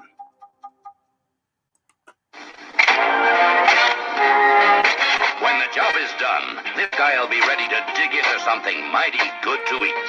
How do you handle a hungry man? The manhandlers. One of the manhandlers is Campbell's Vegetable Beef. Gets a man-sized supper off to a good hot start. Mmm, good. The manhandlers. If you talk, and they will hear you every single time. Now we're getting killed. Yeah, well, Kyle's not here. How come? Kicked off the team. Didn't Tim tell you? Kyle and some other kids got caught drinking beer in the park a couple of nights ago. Really? Yeah. Zero tolerance. He's out for the season. Come on, it's a first offense, right? That we know of. But why should that matter? He knew not to drink. I've made it clear to Matt that's what we expect from him. What have you said to Tim? Nothing really. You know, a lot of kids try it at this age, so Yeah, well, a lot of kids don't try it too. I'm not saying that Matt's going to be this perfect kid, but if I don't tell him what we expect and why he shouldn't drink, how's he going to know? You think kids that age really listen? They never admitted to it, but they hear more than you think. Talk. They hear you. For more information about talking with kids about underage drinking, visit underagedrinking.samhsa.gov.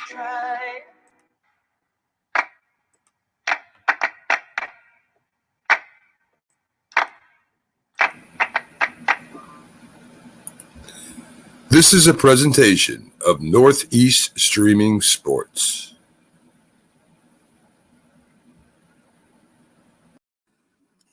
Good morning. You're listening to the Mac and Jack Sports Show on Northeast Streaming Sports.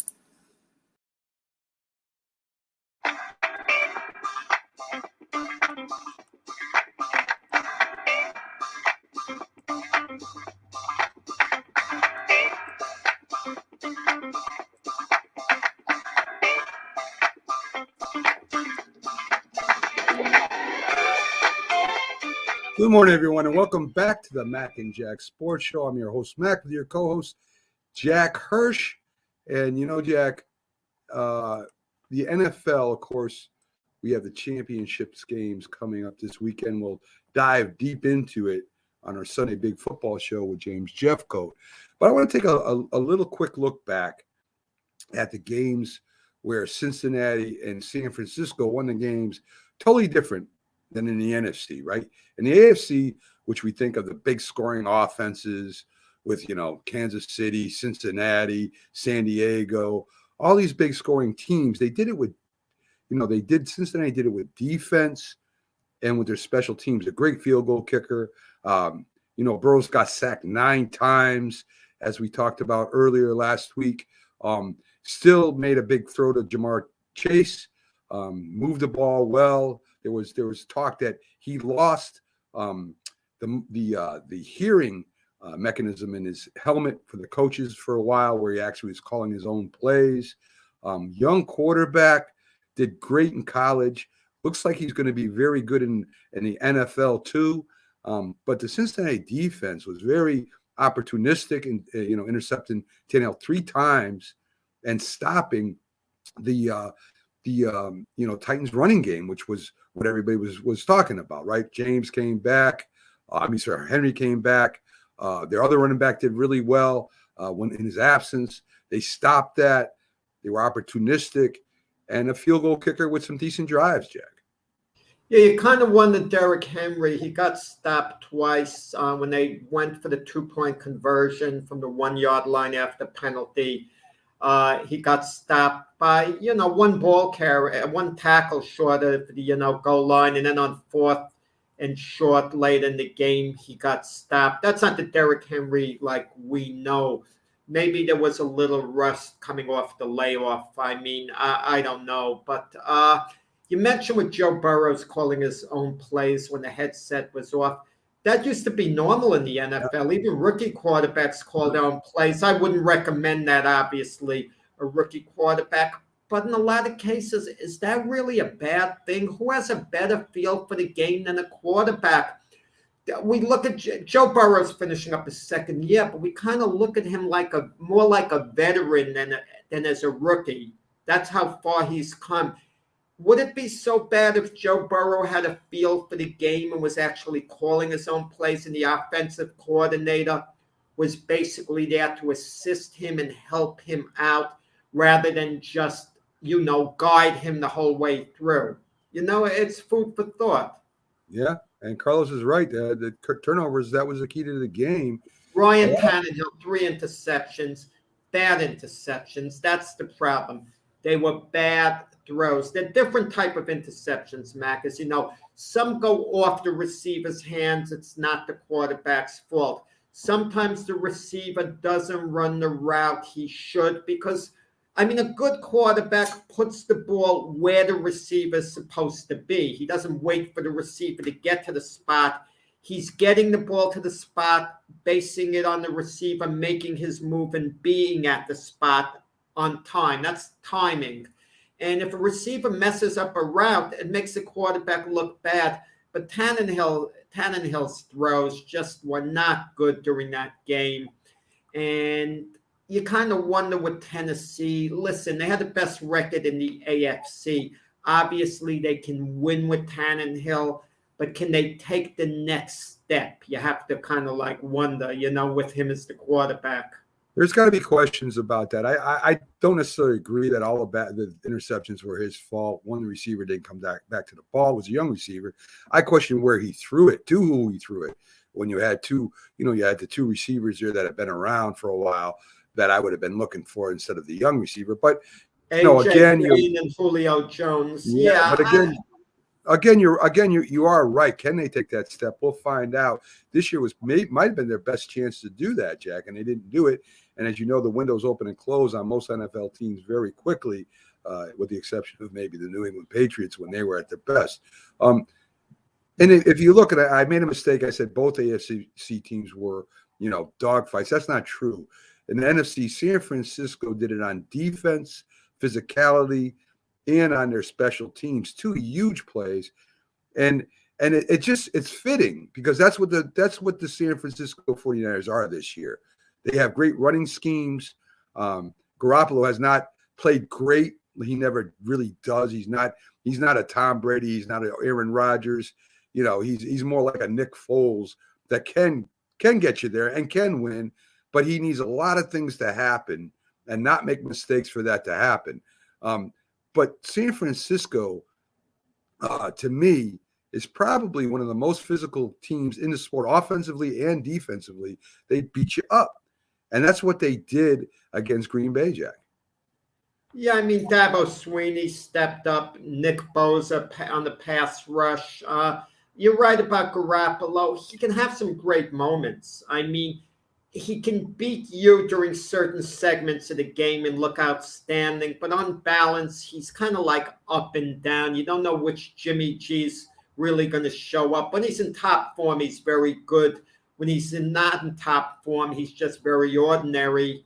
And it's going to be interesting against the Rams this weekend.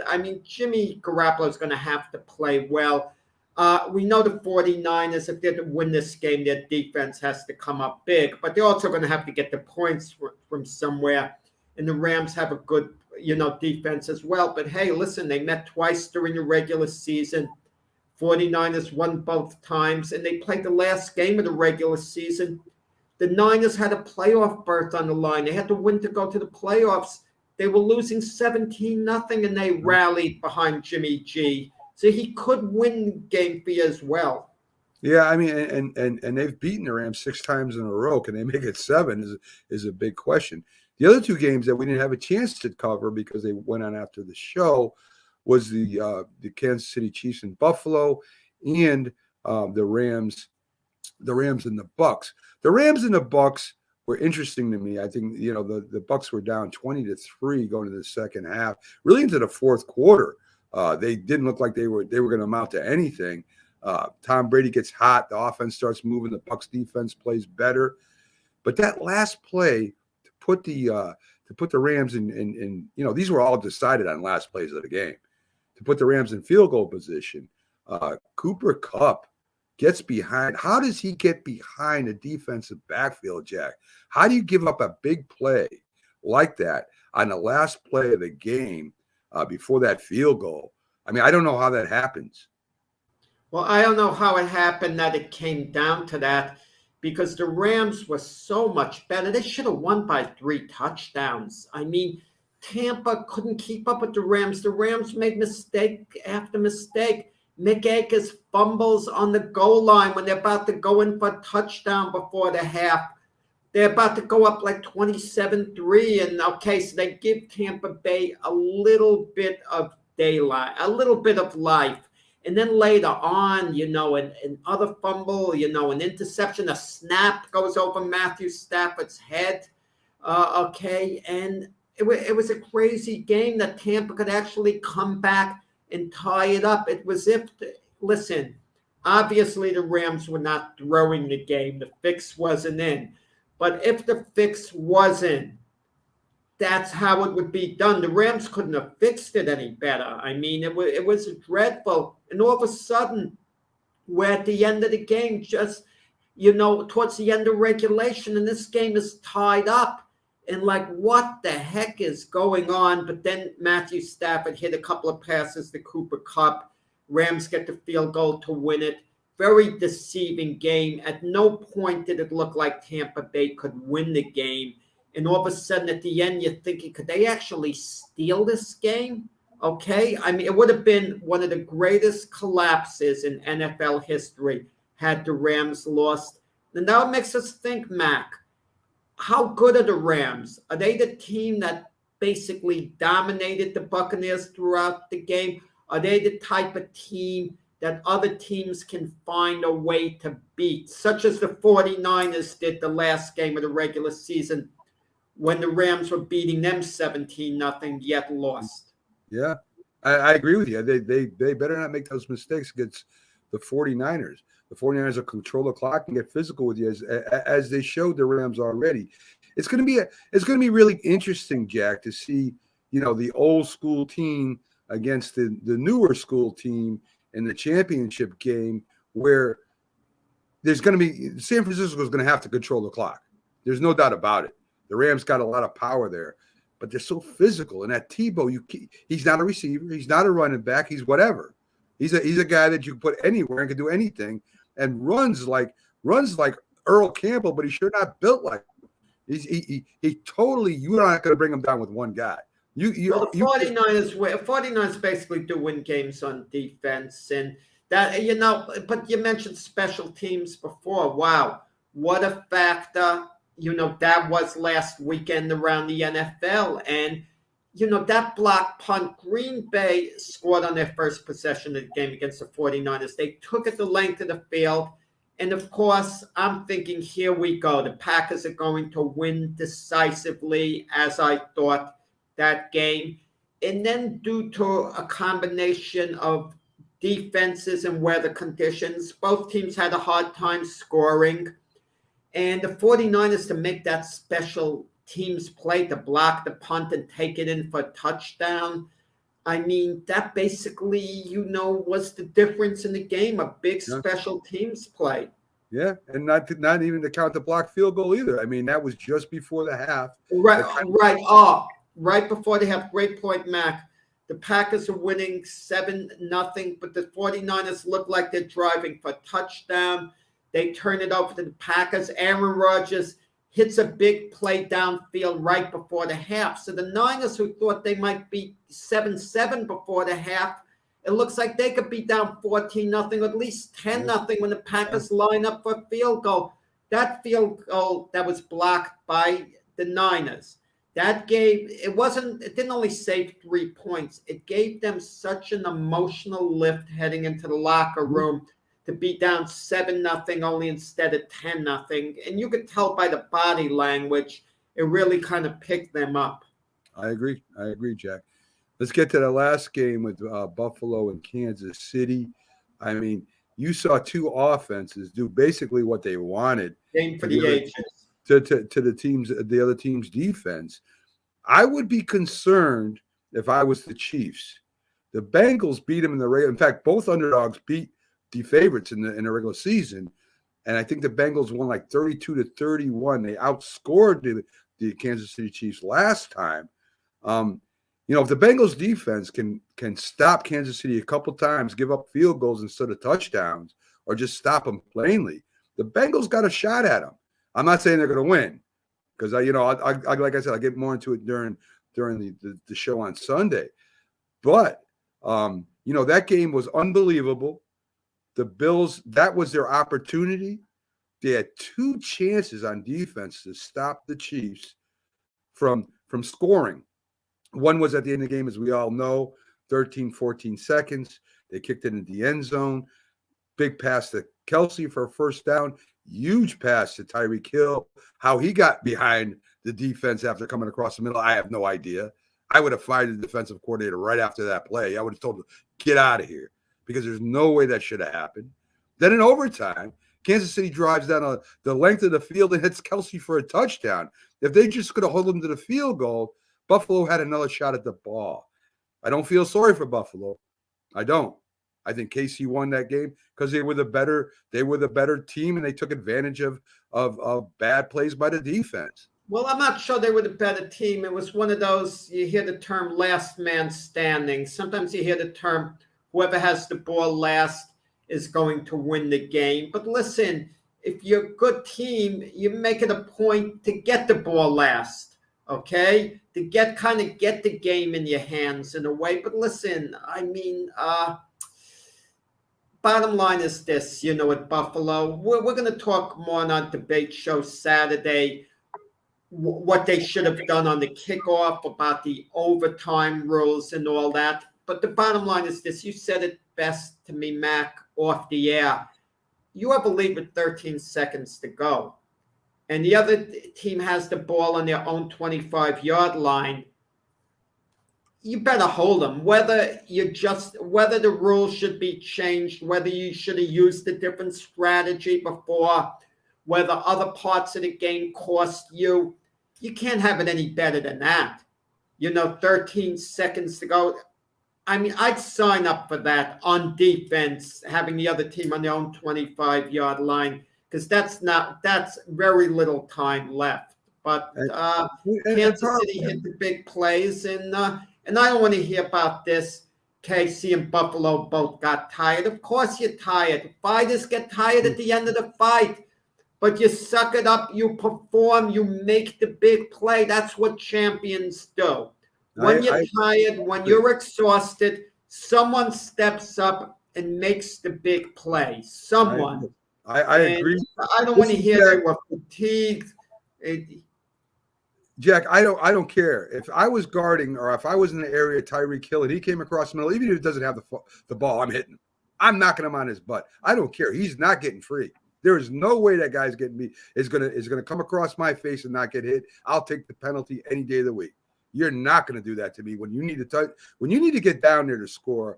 I don't care. You're not going free. You're not going free. Like I said, if I was the Bills head coach, and I probably would have took him back after I fired him, but I would have fired him. I'm telling him to go to the locker room. Well, now I don't like seeing people use their jobs. There was like 25 points scored in the last 2.5 minutes. I agree. We've never seen anything like that. What about Kansas City on defense? We have questioned Kansas City's defense. We have done that during the year, and I've questioned the Bills. The Bills' defense ranking at number 1. Listen, I don't care what you're ranked or what category. You got to prove it on the field, and they have never proved it on the field to me this year. Never, not once. Not once have I seen them against a good team stop them. Whether it's a running game or pass, I haven't seen that. They normally outscore the other team. A bad team, they destroy them. Yeah. But a good team, I haven't seen it. Folks, we're going to take a quick break. I don't like to call for people's jobs except in certain situations. It's an occasional situation. Packers special teams. Whoever's in charge was in charge of the Packers special teams. I can't see them coming back. I just can't see. Not when it costs you a playoff game. That's a great point. Special teams, you said it, the black punt, the black field goal, those two things in itself. That's a great point. I mean, cost the Packers the game. What happens had the Packers won that game? Okay? They would be going on. They would be at home this weekend facing the Rams instead of being, spectators. I agree with you. Folks, we're going to take a quick break. After this, a very quick break. After this, we're going to have Mason Morgan from the Semi-Pro Football League, Independent Football Association. He'll be on to talk about his league, the teams, players, the whole 9 yards, a league that we'll be reaching out to cover this year. So we're going to take a quick break here, and we'll be right back on the other side with Mason. Stick with us, folks. We won't be too long.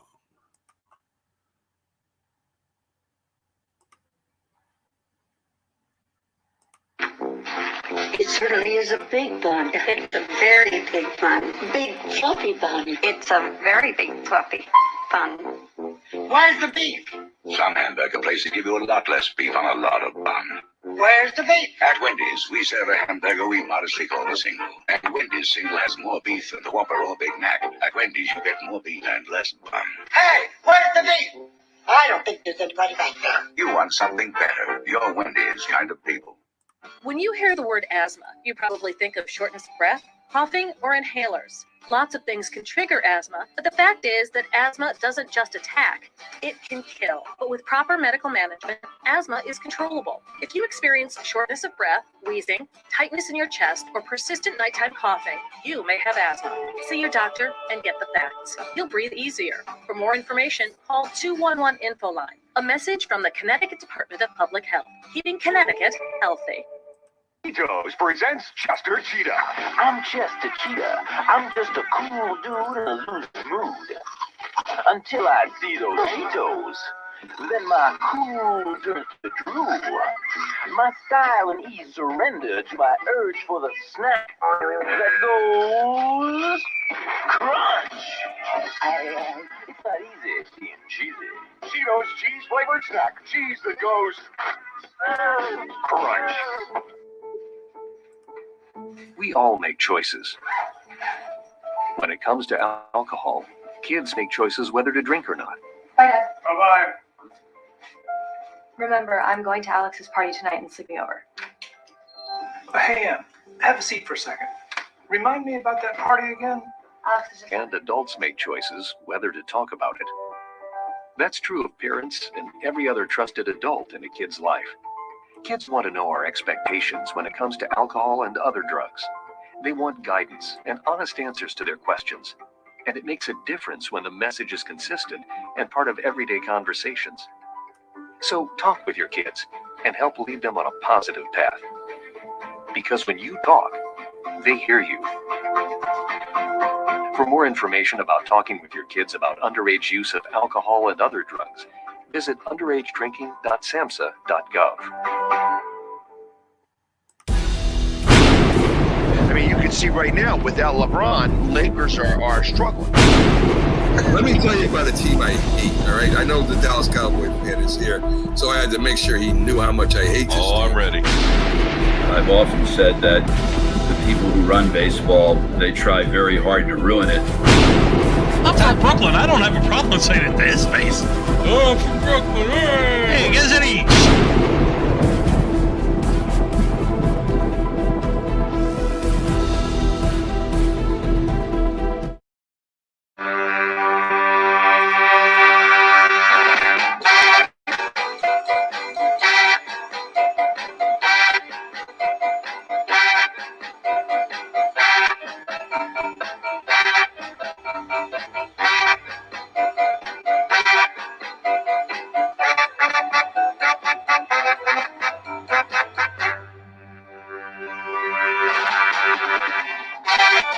Good morning, everyone, and welcome back to the Mac and Jack Sports Show on live Thursday through Sunday, 8 to 10 a.m.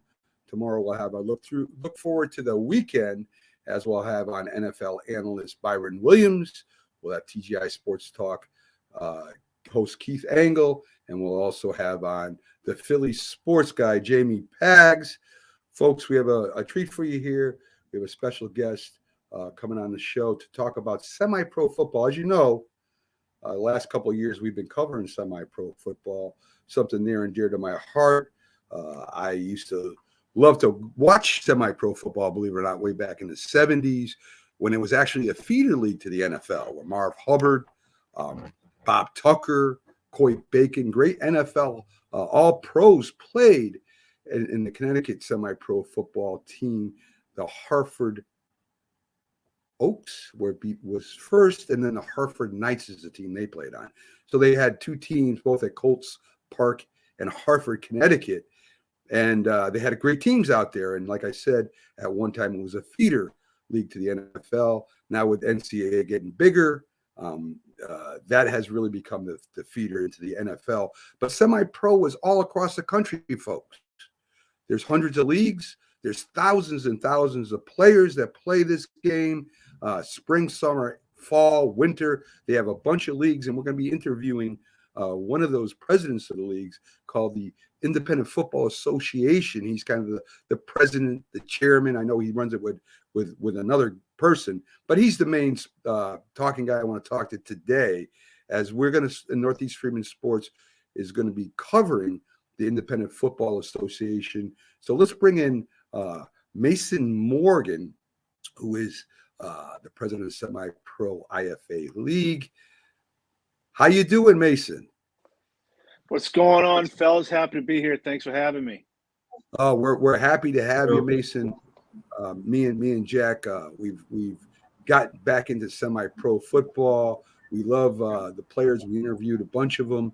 I've had head coaches on our show promoting the semi-pro. A lot of young kids out there that can't afford to go to college or for broken homes play in these leagues to put their game tape on display, where maybe they can get a scholarship or maybe they can get into some of the leagues, Arena Football, XFL, USFL, Canadian Football League, stuff like that. So we think it's a really, really worthy thing to pay attention to. So Mason, let's start off. Tell us a little bit about your league. Well, in the IFA, we are a spring league. Reason being for that, there's a spring leagues are scarce around, especially up here because we're in the Northeast, so they're hard to come by. A couple of reasons. One is, well, the weather. There's a bunch of little factors. Sometimes we'll end up all the way up in Syracuse, New York. In April, you're not playing on a field in Syracuse. Sometimes and in March as well. So I have to be cognizant of that. But the league, we went from last year. We had 5. We only had. It was really our first year, really up and running officially. We had 5 last year. We doubled in number of teams this year. We just had to turn somebody away because we're growing so fast. But we're at an even number of teams. We're at 10. We have the largest geographic footprint in all of semi-pro at the moment. We go from New York all the way up to Maine. That's quite a ways. Most teams stay within a couple of states. We cover all of New England and then little west, northwest, I should say. We have, and you're right. I do run it with somebody else, David Patterson. One of my very, very good friends. We came up with the idea of, and honestly, it was something as simple as, I kind of like having my summers. It really didn't have much to do with finances, with where teams are out of or anything like that. We just said, you know what, I'm ready to spend summers with my family, because I've been at this a long time, and you got to make it's a lot of sacrifice, especially in the summertime. Especially when you have kids and whatnot, you sacrifice a lot of time. But so we came up with the idea, and it's worked out phenomenally, and it's really. I don't see it going away anytime soon. I see it just getting bigger. I know the TFL, the other spring league, they're down to, I think they're down to like 6 teams at the moment, roughly. And we're already, we're already by them, and we're only in our second year, and they've been around for a long time. Yes, they have. We talked to them. I've talked to the league president over Triborough League before, and you know what it is. I think Morgan is first of all community, right? The community. It's a lot like Absolutely. when I coach youth football, nonprofit. You got to get the community behind you. You got to get them to sponsor you. You got to get the players involved to get Absolutely.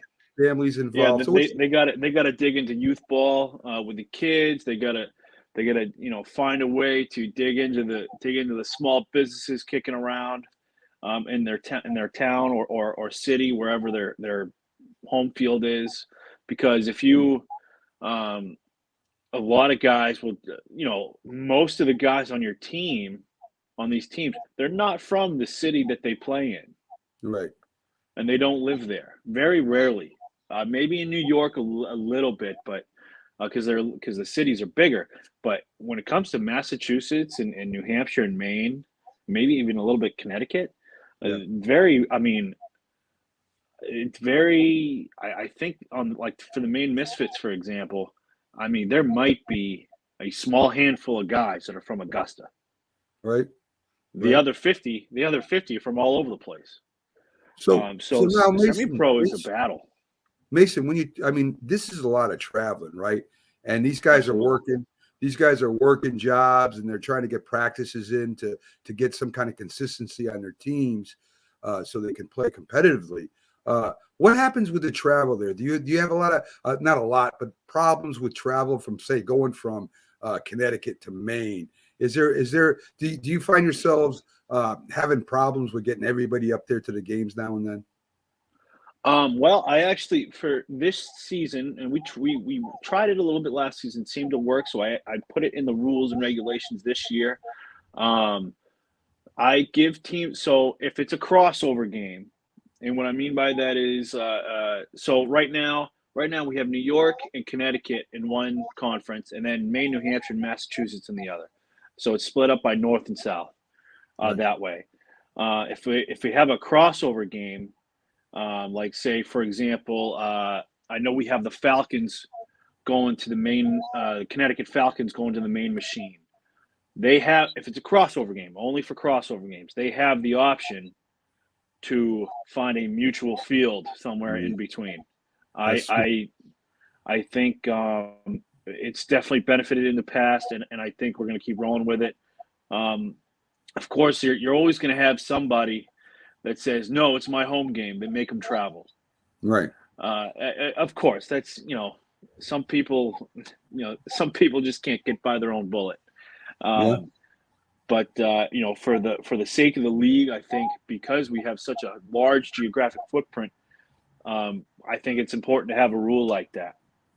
I got an idea for you. I've had it since last year. Is there any way you could get a bus line to sponsor you? In other words, give you cut rates as much as it would cost for the team to get together in cars, maybe sponsor the league, and maybe help your teams travel better all together in one spot, so somebody doesn't have car trouble, stuff like that. Is that something that you guys ever considered? As a league, it hasn't even been thought about. As a league, right? There are teams like, I know that the New York Patriots travel very well. They're always on a team bus every single game, everywhere. Like, they don't even ask to meet somebody halfway. They just say, we got to go to Maine. Okay, well, the hell with it. I guess we're going to Maine. And they get on their team bus and they drive their happy butts up to Maine. There's been a couple of teams in the past that I've dealt with, but as a league, no, I haven't really thought of that. That's a phenomenal idea, especially for up my way. I'm in Maine. Right. David, my partner David, he's in New York. So we're actually perfect. He kind of, I don't want to say, I'm the guy, but a lot of people can go to Dave if they're out that way. Yeah, I even know Mason, that they will rent out schools, will rent out buses for traveling. If you got some kind of a place that you're going to take the kids, or you just want to rent it out, just an idea I would throw at you. That maybe if the league contacts certain areas, or the teams contact certain areas, maybe instead of everybody driving up there and getting lost, you only got to worry about one guy getting lost. Yeah. You ain't So just a thought for you and the teams there out there. Oh, I think that's a phenomenal idea. I actually, so for example, I back in 2000, I think it was 2016, I was playing for a team called the Notre Dame Cobras, and we had to go all the way to Orono, Maine. It's a long ways away. That's up there. Sure. And our starting quarterback, he couldn't. Yeah, I mean, he found it, but he didn't realize how long of a drive it was. Sure. So he showed up like halfway between the first, halfway through the first. So I ended up stepping in at quarterback. I played quarterback in college, but at that point, my elite quarterback days were I know how you feel. Were a little past me. I know how you feel. They were a little past me. Yeah. And playing quarterback at the semi-pro level is for some people it's a death wish. Yes. Yes, it is. Yes, it is. But anyway, yeah, that would have been a perfect time, a perfect game to have a bus. So we make sure all our butts get there on time. Yeah, But, like I said before Jack goes, because I know he's got a couple of questions for you. Yeah, contact Greyhound. Contact any of these suckers. Yeah, I mean, I got Greyhound. I got Greyhound 10 minutes from my house. There's really no excuse to not check it out. Find out if they'll sponsor you for pennies on the dollar, and you give them plugs, man. Yeah. And see what they say. All they can say is no, coach. I mean, Presidente. That's all they can say. Check it out. And the area schools too. They do rent out drivers and buses. Go ahead, Jeff. To raise the profile of the league, have you reached out to any former NFL players who maybe would be interested in doing a little coaching? Just being involved. You get them involved in the game, and this way to the public, they recognize the names. Because right now it's just teams. They're not really going to recognize the players' names. But if you get a former NFL player, they'll recognize the name, and that'll elevate the rest of the team. Before I was a commissioner of a league, I had that in other leagues on teams I've been involved with, but that's not. I can't lie to you. That's not really a league level thing. It can be if I say, hey, we want you to come check out some games and whatnot. But when it comes to I can't really go and ask somebody to coach one of the teams. It's because if I send an assistant coach, like let's say a line coach, you get a number of former players who are out of the game, they would welcome having any type of involvement. It might be something they would be interested in. Oh, there's no doubt that we could definitely find, because we're so large too, geographically. There's no doubt we could find somebody. I've played with former NFL guys before. I could probably reach out to myself. I could probably reach out to a few of them, and make something happen. It's just a matter of where they're at. Really, it's really about where they're at. I'll tell you, get in contact with me off air, Mason. Morgan. Because we're doing a fundraiser coming up here in June with a very big NFL player who's going to be coming down to help raise money for semi-pro teams here at the Connecticut level, and he's very interested in semi-pro football. I don't think he'd coach, but he might be willing to be a spokesperson. I know a lot of NFL players through a lot of contacts that might. So when we get a chance, we'll talk a little bit about stuff like that too. we want to raise awareness because these are competitive, almost professional football teams. I think some of your teams could beat some of the college teams out there, to be quite frank. Oh yeah. Yes. Absolutely. Especially our Western division. I mean, not West. Our Southern Conference is very, very strong. Right. They could all and all of them play college teams. Right. At some point in the year. Usually it's the summertime that they do that, but they all play college teams at one point or another. I mean, and I'm not talking. They're not really. I'm talking like Sacred Heart. Division I AA ball. So these are real. They're not playing some D3 that can't find anybody to play. This is real. These are real football teams. Right. And I really think I do believe that this can really get big because the interest we have is huge. Right. It's a matter of making it so it doesn't affect summer. And really you can't, because of where we're at, because where we're located, we really can't start any earlier. Right. And you guys, it's just too damn cold. and you guys are, you're talking about competition against other leagues too that are also popular. And a lot of these players play year round. They play spring league, summer league, fall league. I mean, they just keep playing all year. Yeah. Oh, absolutely. We have one team, the East Coast Cardinals. It's a powerhouse team, but they got all kinds of guys that play summer ball. So sure. after the spring season, they'll probably, if I had to guess, they'll go back to their prospective summer teams. I had the same thing last year, the New England Bearcats. I got a bunch. Well, first of all, I got out of Maine and said, you know what? There's a lot of good players in New England. I really got to branch out into Maine, even if I personally don't want to travel. That's if you want the best product, that's just what you got to do. So I had guys from all the way from Maine down into southern Massachusetts, all on one team. We ran the table. To be blunt, we did it without even trying. Yeah. This was a good team. This was a very good team. They're back. They'll be back at it again. I passed off ownership because number one, the travel.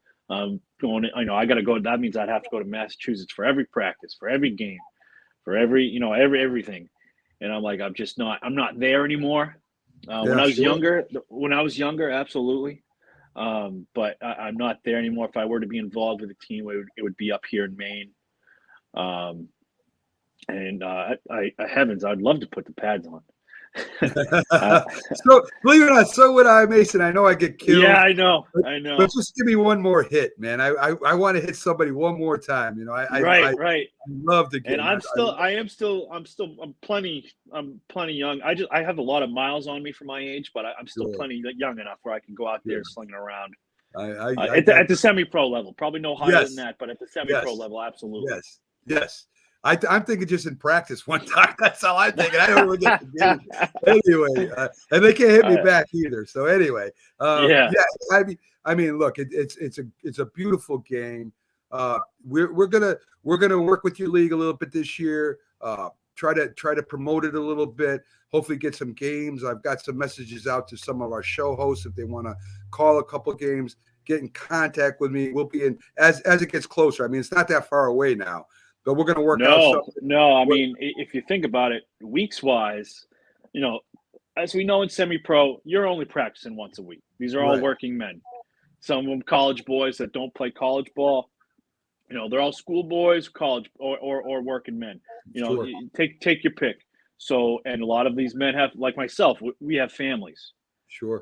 So us to go out to practice at 7:00 at night every night is not. It's just not feasible. Right. Sure. So weeks wise, I mean, I think I counted it the other day. What there's less than double digits left for practices for week one, I think. Right. There might be 10, but that's not, as we know in football. I mean, I remember in college. I mean, I had to have thrown 200 something balls on day one. I don't even throw like I did full disclosure. I did chuck it around at the Maine Misfits practice last Sunday, and I think I only threw 20 something balls maybe. Sure. The whole practice. Sure. I mean, I can imagine. It's football is not a pickup. A lot of people think it's semi-pro. You can just show up and play. Not really. Not How really. many games, Mason? How many games on the schedule? When is opening game and when is the championship game? What is the length of the season? The opening day is April 9th. Opening day is April 9th. We wanted it to be April 2nd, but that's just too early. Too early for guys. So we stuck with April 9th. That's opening day. Championship day at the moment is June 18th.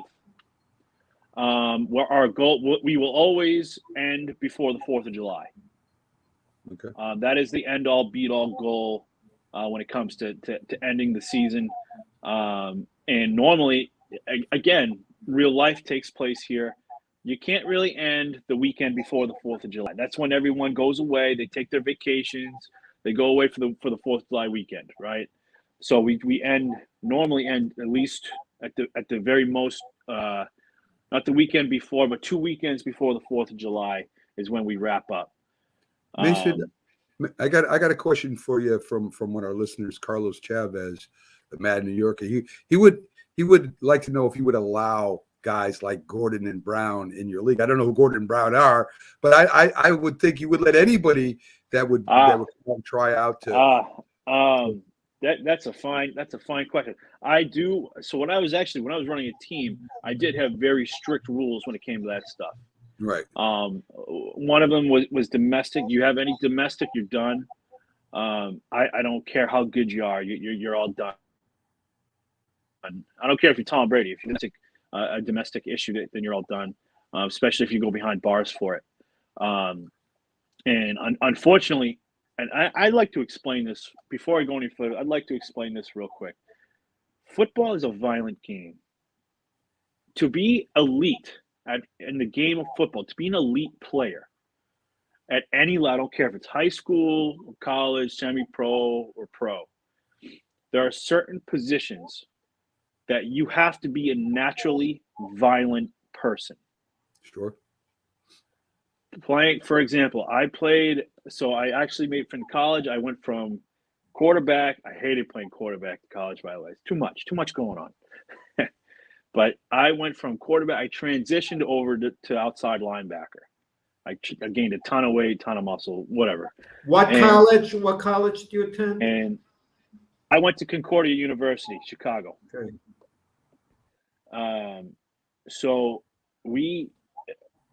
And I'm like, so my first practice with them, I was like, man, these are some bad MFers. These are some bad dudes playing linebacker at the college level. They don't care about their bodies. and really, what my point is, to be elite, you have to be naturally mean, naturally violent, outspoken, and so when at the end of your career, whether I don't care what level it is, at the end of your career, you're gonna have something going on up here. Because if you're naturally violent, what are you doing every play? You're hitting somebody. The head thing is no joke. I take it very seriously. If you so when people are so surprised that some of these linemen and linebackers have head issues after they're done playing the game, I'm not surprised. Because they had to be one mean SOB to begin with to play at an elite level. So for these guys for people to be like, wow, they really got something wrong. Well, you don't say. They've been rocking their heads for the last 20 years. I mean, people think these guys that are elite, they've been playing football. I started playing at 7 years old. I'm still playing. And yes, I do. I have some memories. I don't have, I don't act out or anything, but I do have some memory. I do have a little bit of a short-term memory going on. I have a lot of trouble remembering things at this point. So I got reminders everywhere, but it's a very serious thing. So to answer your question, Antonio Brown, I would have to say I'd have to keep that on a tight leash. It'd be a one and done. Well, Mason. This is me. I played football for 10 years, coached it for 12. I've been around it almost all my life too. There's a switch, and when you go on the field, you turn on the switch. When you come off the field, of course, you got to turn off the switch, and sometimes it takes a day or two to do that, depending on whether some people don't know how. Right, and those are the players. Some people you played for so long. Those are the players that kind of run into trouble. And to play at that level, at a pro level, you've got to be not only physically but mentally. You've got to be a little bit nuts when you get on that field. And like I say, I know a lot of NFL players from doing this show and the network and such. And you talk to them, they're the nicest guys you ever met. You just hope that switch doesn't go on again. Right? So I thought that we had a running back. We won the champion. I was a player. I was playing fullback for this kid, a running back who was. I'd say that he was the best running back in the league, in my opinion. I think David Patterson will tell you the same thing. He was a problem for everybody. Very coachable dude. I think he was like 20, I don't know, 29, 30 years old at the time. Very coachable guy, great player, a good teammate too, to be honest with you. And he definitely had the crazy factor on the field. He was one of those, he was able to run inside and take a lot of hits type of running back. He put his shoulder down a lot, put his head down a lot. But he definitely had some issues off the field that most of us didn't know about. And then when it came to light, when it came to the surface, we were like, a lot of us were like, wow. It was a domestic thing, but it was pretty heavy. And I'm like, holy Moses. And then afterwards, when you sit back and look at all the factors afterwards, you're like, well, damn, playing at the level that he's playing at. For this long. It's a very physical sport, and everybody, boxing, hockey, all these guys that play physical sports, they got to be a little nuts to do what they do. So Mason, we're going to talk a lot off air, setting this thing up, trying to get some coverage on the league. As you know, I got one team that I've been following around, the Connecticut Falcons, for a couple of years now. I will be. Yeah, Ivan's a good dude, the owner of that squad, and the coaches too. And the coach is tremendous. He's a tremendous guy. But we will be shining some light on your league this year, and we want to thank you for coming in. Like I said, semi-pro is really close to my heart.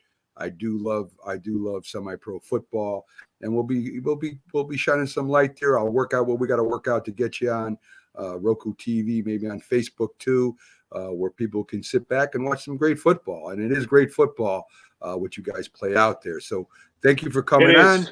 It is. We'll take a little present for the viewers of spring football. I believe if all goes well, I believe we will be playing our champion. We'll play the champion of the TFL. That'd be great. That'd be great. After that, no one really knew that until today. So I think that'll be good football. That'd be cool. That'd be really cool. I would love thanks to for see having that. me, fellas. Hey, Mason, you have a great day. And like I said, we'll be speaking a lot off air. Have a great day, and thanks for agreeing to come on. Thanks for having me, fellas. Appreciate it. And Mac will be in touch, man. Definitely will, Mason. Have a great day, my friend. So there you go, folks. Mason Morgan from the IFA, Jack. As I said before, we're going to be covering this league this year, and hopefully we have a lot of fun with it. Seems like you are like kind of making a bid to suit up Mac and make a comeback. That you were kind of mentioning, trying to dig out a little info to see did they have an age limit? Would they allow you to come and play? That's the way it seemed to me. Oh man, I would love to go back about 20 years, Jack, or 10 years. 10 years ago, I could have done it still for a couple of plays anyway. But there's no feeling like you get when you actually hit somebody at full speed and crack them. There's no feeling like that thrill. I guess it would be like equivalent to boxing, maybe knocking somebody out. I don't know. But folks, I want to thank you for joining us today. We'll be back tomorrow, as I said, with our Friday show. Byron Williams, Keith Angle, and the Philly Sports Guy. Have a great Thursday, folks. We'll see you tomorrow. And don't forget to download that Roku app. Thanks again, folks.